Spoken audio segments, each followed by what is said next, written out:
Now in 2025, Toyota has shown that their multi-pathway approach has worked. We're here at the 2025 Japan Mobility Show to show you what Toyota has in store, as well as Lexus, and of course their new brand, Century, as well.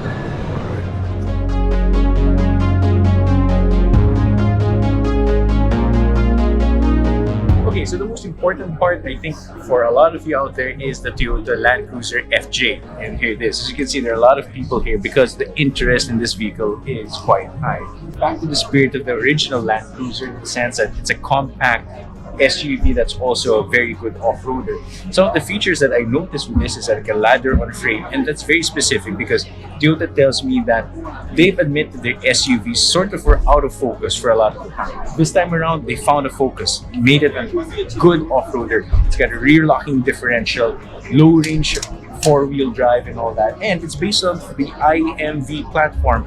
Best yet is that it will be built in Toyota's Thailand plant, which means there's a great chance that we'll get to see it in Manila. The Japan market, however, this one's powered by a gasoline engine, so hopefully it will come in a diesel as well. Now over to the concept side, Toyota has also shown off more far-flung ones, and this one is actually, I think, one of the more important ones. This one is the Corolla Concept.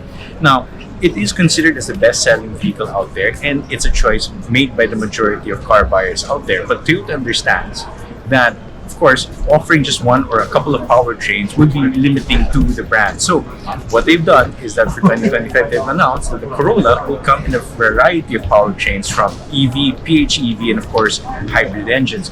No details as of yet, but this is going to be exciting because it's one of the sleekest looking Toyota Corollas ever to come out. Now, beside the Corolla is actually another one that's very interesting. This one's the IMV Origin. Now, a lot of people don't exactly talk about it, but this one's exciting because it carries over for what the IMV Zero has started. Remember, the IMV Zero is supposed to make mobility more accessible to a lot of you out there. The IMV Zero is also the same one that underpins our Tamarao, for example.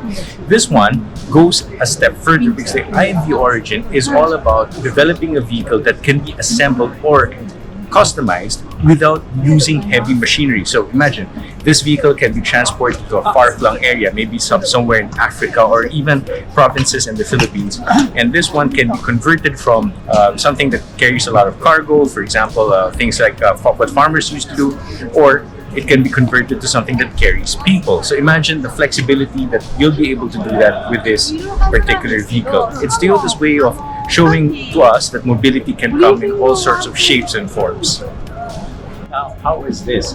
Toyota hasn't given much details yet, but this looks to be the new, or at least a concept that shows you what the Hiace could be in the near future. As you can see, it looks pretty high-tech. I mean, there are a lot of very sci-fi things going on around here, so we don't know what's underneath, whether it's a BEV or a hybrid, all that.